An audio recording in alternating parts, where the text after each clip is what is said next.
গত ২রা এপ্রিল থেকে দ্বিতীয় তথা শেষ দফার নির্বাচনের মনোনয়ন জমা দেওয়ার কাজ শুরু হয়েছে। চলবে ৯ই এপ্রিল পর্যন্ত।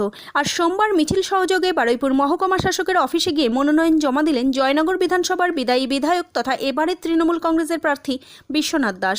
এদিন বারুইপুর রবীন্দ্র ভবনের সামনে থেকে পায়ে হেঁটে পদযাত্রা সহকারে বারুইপুর মহকুমা শাসকের অফিসে যান তৃণমূল কংগ্রেসের প্রার্থী।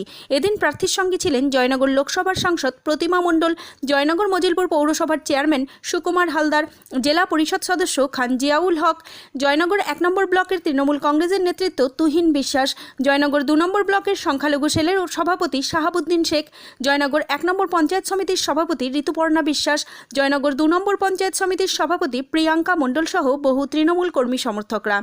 এদিন মনোনয়ন জমা দিয়ে প্রার্থী বলেন, তৃণমূল সরকারের উন্নয়ন আছে মানুষের কাছে, মানুষের পাশে থেকে সারা বছর কাজ করি আমি, তাই তৃতীয়বারের জন্য জয়ের ব্যাপারে ১০০% আশাবাদী আমি। মানুষ আছে মমতা বন্দ্যোপাধ্যায়ের পাশে, অভিষেক বন্দ্যোপাধ্যায়ের পাশে। চতুর্থবার মুখ্যমন্ত্রী হবেন আবার মমতা বন্দ্যোপাধ্যায়।